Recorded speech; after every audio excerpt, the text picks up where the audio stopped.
नमस्कार दर्शकों, दिल्ली दिल से में आपका फिर से स्वागत है। मैं रिपोर्टर राजेश शर्मा। दर्शकों, आज मैं आपको रूबरू करवाने जा रहा हूं दिल्ली के एक वरिष्ठ वकील रविंदर कुमार जी से, जो राष्ट्रीय मुक्ति मोर्चा के राष्ट्रीय अध्यक्ष भी हैं। तो आइए रविंदर जी से कुछ बात करते हैं। नमस्कार रविंदर जी। नमस्कार।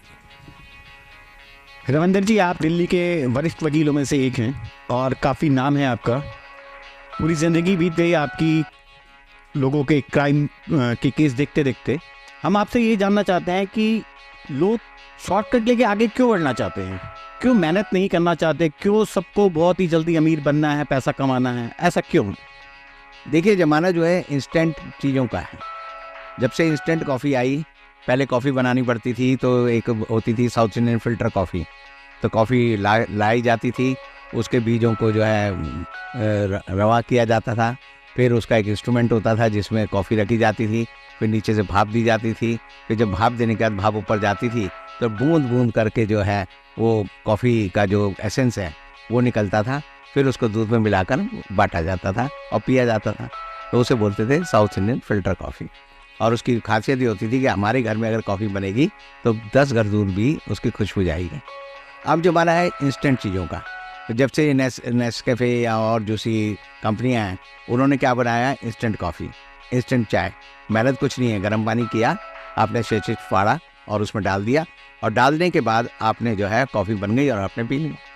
तो लोग समझते हैं कि 2 रास्ते हैं हर चीज़ को पाने के। एक फार्मूले का रास्ता है जो कि जैसे जो IAS बनते हैं, IPS बनते हैं, नीट की या कम्पिटिटिव एग्ज़ाम देते हैं, उनमें आप देखेंगे कि उनके लिए स्पेशल क्लासेस रखती हैं। और क्लासों में वो बताएंगे कि हम आपको जो है ऑब्जेक्टिव टाइप क्वेश्चन जो आते हैं उसको कैसे आपको हल करना है वो सिखाएंगे।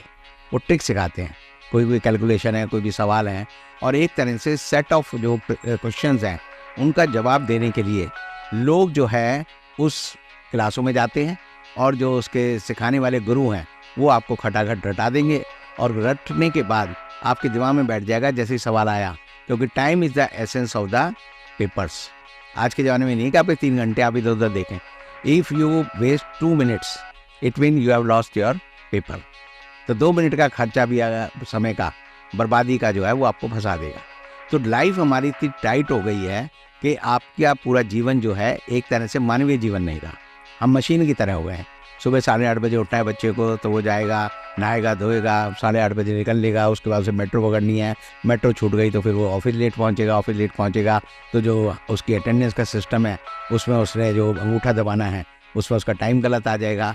इस तरह जो है हमारी पूरी जीवन जो है मशीनी हो गया है। और मशीनी होने की वजह से सबसे बड़ा नुकसान इंसान को क्या हुआ? सबसे बड़ा इंसान को नुकसान ये हुआ कि उसके दिमाग जो है वो सोचना बंद कर दिया। वो किसी से इंस्ट्रक्शन लेता है, इंस्ट्रक्शंस लेके जो है वो उसको पूरा करता है, और पूरा करके अपना टास्क पूरा किया, और टास्क पूरा किया तो उसके बाद वो लगता है उसे कि मैंने अपनी जो चीज़ थी आज के दिन की अचीव कर ली। और इसीलिए पूरा जो आज की हमारी भौतिक जीवन है वो आपको इस तरह से पूरी तरह से मैनिपुलेट करता है कि 7 दिन आप काम करेंगे, 8वां जो 5 दिन काम करेंगे, 6ठा दिन जो है शनिवार है उस दिन आप थोड़ी मौज मस्ती करेंगे। उसके बाद जो संडे का दिन है उसमें आधा दिन तो इस बात में बिताएंगे कि कैसे मैं रेस्ट करूं। संडे का मतलब रेस्ट, हॉलीडे, अपना समय। और आधा दिन इस बात में है कि कल मंडे आ रहा है, तो फिर वही जो आपका जो दिमाग का चक्र है वो फिर शुरू हो जाएगा कि सुबह फिर उठना है, फिर ये करना है, फिर ये करना है। तो आपके पास जो है लाइफ में एक तरह से सिखाया गया है कि अब आपके पास अपने लिए वक्त नहीं है। अपने लिए वक्त नहीं है तो आदमी ये नहीं सोच पाता कि सच क्या है, झूठ क्या है, ठीक क्या है, गलत क्या है। और इसीलिए रेट रेस है, हम लोग रेट रेस में हैं। माँ बाप का जो प्रेशर होता है बच्चे पे बचपन से ही हो जाता है। बच्चा जैसे ही पैदा होता है, वोम में होता है, माँ के गर्भ में होता है, तभी माँ बाप सोचने लगते हैं हम इसे डॉक्टर बनाएंगे। कुछ माँ बाप सोचेंगे इसे इंजीनियर बनाएंगे, कुछ माँ बाप सोचेंगे जी हम इसको जो है फलानी जगह भेजेंगे। सपने माँ बाप के हैं, और वो सपने हैं जो पूरे नहीं हुए, और वो किससे पूरा कराना चाहते हैं? और बच्चे से कराना चाहते हैं जो माँ के पेट में अभी पैदा हुआ है, यानी पल रहा है, धीरे धीरे बढ़ रहा है। और जब तक वो धरती पर आता है तो उसका सारा भविष्य जो है तय हो जाता है। आप एक चीज़ समझिए कि बच्चा जब पैदा होता है, कोई भी बच्चा पैदा हो, अगर आप 100 पैदा हुए बच्चों को एक टोकरी में किसी अस्पताल में रख दें तो आप किसी के बारे में नहीं बता सकते कि इसका नाम क्या होगा, इसका धर्म क्या होगा, इसकी जाति क्या होगी, ये किस देश का है, इसकी नेशनलिटी क्या होगी, इसका भविष्य क्या होगा। सारे बच्चे पैदा होते हैं कुदरत से एक से होते हैं, हम क्या होते हैं, बच्चा पैदा होते ही हिंदू बना देंगे उसे, फिर हम कहेंगे ये फलानी जाति का हो गया है, फिर ये फलाने प्रांत का हो गया है। तो हम उसको स्टैंपिंग करते रहते हैं और धीरे धीरे हम उसके जो सिलेक्शन करते हैं, तो सिलेक्शन करके हम 10 मिनट में तय कर देते हैं ये बच्चा ईसाई है, ये बच्चा गोवा में पैदा हुआ है, ये बच्चा जो है फलानी नस्ल का है, इसके माँ बाप ये हैं, और एक तरह से उसका जीवन उसी दिन तय हो गया। यानी हमारा जीवन ऐसे तय होता है, जैसे आप ऐसे समझ लीजिए कि आपको और मुझे बम्बई जाना है। मैंने हवाई जहाज का टिकट खरीद लिया इंडिगो का, तो मैं इंडिगो से बम्बई जाऊँगा। आपने अगर ट्रेन का टिकट खरीद लिया, चाहे शताब्दी का या और कोई, तो आप उससे जाएंगे। और हम जब पहुँचेंगे एंड पे, तो हमारे दोनों के रास्ते तो एक हैं, लेकिन तरीके अलग अलग। तो ये जो आप कह रहे हैं कि लोग जो है इंस्टेंट फार्मूले पे लाइफ क्यों आ गई, ये एक बड़ा सवाल है। इस पर कोई सोचता नहीं है। सोचता इसलिए नहीं है क्योंकि सोचने की फुर्सत ही नहीं है। पहली बात तो ये है। दूसरी बात यह है कि हमने क्या करा कि एक ज़माने में था, आज से 50 साल पहले, 100 साल पहले, कि हम आदमी को इस टर्म में सोचते थे बहुत महान आदमी है, कहते थे ग्रेट आदमी है। महात्मा गांधी कौन थे जी? बड़े महान थे। सुभाष चंद्र बोस थे, बड़े महान थे। हम कहते थे कि जो अब्राहम लिंकन है, बड़े महान थे। महानता होती थी, उनमें क्या गुण होता था? उन्होंने जीवन में त्याग किया है, लोगों को भले अच्छे संदेश दिए हैं, समाज को सुधारा है। आज हमें महान आदमी की ज़रूरत नहीं है, आज हम कहते हैं बड़ा आदमी। Who is the biggest man? ये कौन है जी? ये दुनिया का सबसे रिच आदमी है, ये हिंदुस्तान का सबसे रिच आदमी है, ये आदमी है जिसके पास सबसे बड़ी गाड़ी है, ये आदमी है जिसके पास सबसे अच्छा आईफोन है, ये आदमी है इसके पास सबसे बड़ा मकान है। तो बिग मैन यानी ग्रेट मैन से हम बिग मैन पे आ गए। और बिग मैन पर कहाँ से आ गए? क्योंकि हम उसका जो आंकड़ा है, नापने का जो पैमाना है, वो भौतिक चीज़ें हो गई। आपका बैंक बैलेंस तय करता है आप बड़े आदमी हो, आपका बैंक बैलेंस ये तय नहीं करता आप महान हो या नहीं हो। गांधी जी जब मरे तो उनके खाते में सिर्फ 38 रुपये थे। गांधी जी यानी इतने बड़े दुनिया के संत हैं, यानी सारी दुनिया आज उन्हें पूछती है, लेकिन उनके खाते में देखोगे तो पैसे नहीं थे। सुभाष चंद्र बोस के खाते में पैसे नहीं मिलेंगे। सरदार पटेल के बारे में कहते हैं कि उनकी बेटी जो थी, सरदार पटेल की जो धोतियाँ होती थी, उनको लेकर फटी हुई धोतियों को काट कर सी कर अपने ब्लाउज बनाती थी और उसे पहनती थी मणिबेन पटेल। तो हम उनको महान मानते थे। आज के समय में हमारे यहाँ महान आदमी की ज़रूरत नहीं है, हमारे यहाँ ज़रूरत है सक्सेसफुल आदमी की।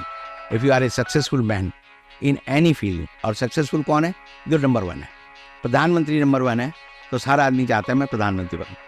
तो जिस देश में भी आप जाएंगे, जहाँ देखेंगे जिस आदमी की, जिस जाति की, जिस गुण की सबसे ज़्यादा पूजा होती है, उस वर्ग के लोग सबसे ज़्यादा सुखी मिलेंगे और सबसे लंबी जीवन जिएंगे। हिंदुस्तान में पॉलिटिशियन जो है सबसे ज़्यादा सत्ता का उपभोग करते हैं, और इसलिए उनकी सेहत सबसे अच्छी होती है। सबके गाल लाल मिलेंगे, सबके पेट फूले मिलेंगे, सब बड़ी गाड़ी में घूमेंगे और सब समझेंगे हम राज कर रहे हैं। तो राज जो है करने की कंसेप्ट जो है वो फार्मूले से आ गई।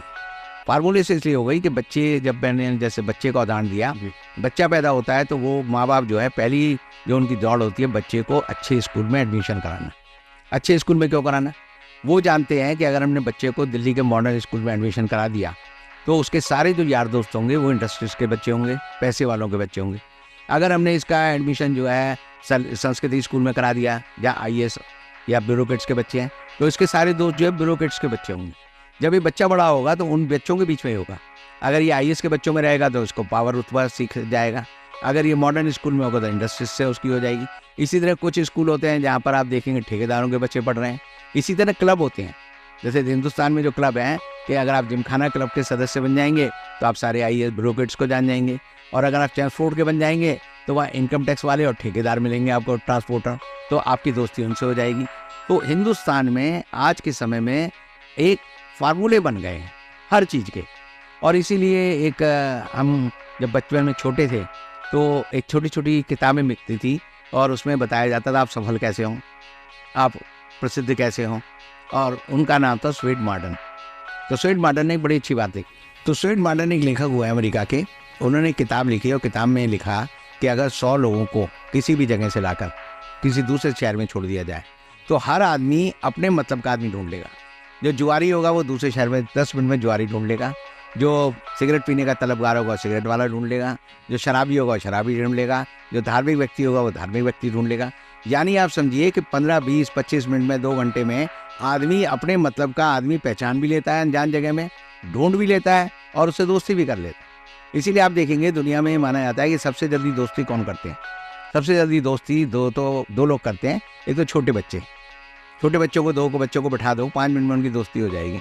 2 साल का बच्चा होगा, 2.5 साल का बच्चा होगा, दोनों ऐसे होंगे जैसे युगों से एक दूसरे को जानते हैं। और दूसरी ऐसी दोस्ती किनकी होती है, जो ड्राइवर होते हैं। आप ड्राइवर को छोड़ दो, वो दूसरे ड्राइवर से खटाक से उसकी बातचीत ऐसे शुरू हो जाएगी कि 15 मिनट बाद पता चलेगा जैसे पुराने जानते हो। और वो हर चीज़ ढूंढ लेते हैं, और जिसका जो मतलब होता है, शराबी को शराब ढूंढनी है, हमें नहीं पता चलेगा। हम बंगाली मार्केट घूमते थे, हमें नहीं पता था शराब यहाँ मिलती है। हमारा एक आदमी था, वो बड़ा शराब पीता था, तो वो गया और आधे घंटे में उसे पता चल गया कि यार शराब बिकने की 2 टी है। हमें 50 साल में नहीं पता चला। तो आदमी की जो चाहत होती है, जो मन होता है, वो उसे ढूंढ लेता है। और इसलिए फार्मूले की जो बात है वो ये है कि हमारी जो शिक्षा नीति है उसने लोगों को इतना जो है बर्बाद कर दिया है कि हम अपने दिमाग का इस्तेमाल नहीं कर सकते। हमें इस हालत में डाल दिया गया है कि आपके सामने जो चॉइस रख दी जाती है। जैसे एक जर्मन जो रेस्टोरेंट है, उनकी एक खासियत है, वो ये नहीं कहते कि साहब आप क्या लेंगे, वो नहीं कहते, वो आपके सामने चॉइस रखते हैं। वो कहते हैं आप चाय लेंगे या कॉफ़ी लेंगे। तो अगर आपके घर में मेहमान आए और आप उससे पूछे क्या लेंगे, तो सोचेगा बेचारा ठंडा लूँ, गर्म लूँ, क्या ले। तो वो उसको इतना मौका नहीं देते, वो उसको कहते हैं भाई आप चाय लेंगे, कॉफ़ी लेंगे। तो you have 2 option, you have to select 1 option. तो जब जो भी बिजनेसमैन है, अगर वो आपके पास 2 ऑप्शन रखेगा कि आपको जो आईफोन लेना है या ओप्पो का लेना है या एप्पल का लेना है, तो खटाक से उसने बाकी चॉइस आपके दिमाग से गायब कर दी। ये सिलेक्शन का एक प्रिंसिपल है। और इसीलिए कहा जाता है कि एडवर्टाइज़र जो है वो ही पूरी दुनिया को रूल करते हैं। जो बात आपको सिखाई जाती है, बच्चे को नहीं पता चॉकलेट क्या होती है, लेकिन जैसे ही वो विज्ञापन देखता है कि फलानी चॉकलेट आई है, तो अपने फादर को, अपने मम्मा को, किसी को भी कहेगा मुझे ये वाली चॉकलेट चाहिए। तो इसीलिए कहते हैं कि आप जो है एडवर्टाइजमेंट से लोगों की पसंद नापसंदगी को फाइनल कर देते हैं। और इसीलिए जो राजनीतिक पार्टियां होती हैं वो भी एडवर्टाइजमेंट पर जोर इसीलिए देती हैं कि वो बाकी लोगों को आपकी नज़र से गायब कर देती है। और सफल एडवर्टाइज़र वो होता है जो आपकी जो ज़रूरत नहीं है वो चीज़ आपको खरीदवा दे। और यही जो है फार्मूला है जीवन का। तो आज की हमारी जो ज़िंदगी है वो फार्मूला पर है। और सबसे बड़ी ख़राब बात हमारे साथ जो हो रही है कि हमारी शिक्षा व्यवस्था भी इसी फार्मूले का शिकार है। वो आपके पास बच्चे को पढ़ने का, लिखने का, सोचने का मौका नहीं देती। एक रेट रेस है, अलग अलग लाइनें हैं। एक लाइन में आप खड़े हो गए तो पता चलेगा प्लम्बर बन गया, दूसरी लाइन में खड़ा हो गया तो पता लगा सब्जी बेचने वाला बन गया, चौथी लाइन में खड़ा हो गया तो पता लगा डॉक्टर बन गया, 5वीं लाइन में खड़ा हो गया तो IAS बन गया, 6ठी में खड़ा हो गया तो वो जो है एक तरह से व्यापारी बन गया। तो एक तरह से हिंदुस्तान में और जो फार्मूले हैं वो सबसे बड़े फार्मूले यही हैं कि आपको जैसा बनना है।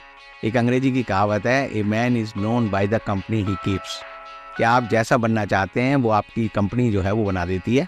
तो अगर मेरे हिसाब से जो दुनिया में सफल होने का फार्मूला है वो ये है कि आप जैसा होना चाहते हैं वैसे लोगों के बीच में रहने लगेंगे तो आप वैसे हो जाएंगे। मंदिर जाने लगेंगे तो मंदिर वाले हो जाएंगे, अंधभक्तों में चले आएंगे तो अंधभक्त हो जाएंगे, वो बम्बई के फिल्म वर्ल्ड में चले आएंगे तो आप फिल्म एक्स्ट्रा या फिल्म में घुस जाएंगे, म्यूजिशियंस के साथ रहने लगे तो म्यूजिशियन हो जाएंगे। तो जीवन का फार्मूला और फलसफा यही है कि आप क्या बनना चाहते हैं। अगर आपको ये पता है तभी आप वो बन पाएंगे जो आप बनना चाहते हैं, वन्यता जो है आपकी हालत वैसी होगी जैसे पानी में जो पत्थर होते हैं ना, वो लुढ़कते लुढ़कते लुढ़कते रहते हैं, गोल गोल हो जाते हैं लेकिन वो पहुँचते कहीं नहीं। तो इसमें मुझे एक पुरानी एक कविता हमेशा याद आती है लीलाधर जगुड़ी की, कि पत्थर ही चाहते थे तराश, पत्थर ही चाहते थे डूबना, नदी ने कुछ गलत नहीं किया हम तक बहने के सिवा। बहुत खूब, बहुत खूब। रविंदर जी, हमारे को समय देने के लिए आपका बहुत बहुत धन्यवाद।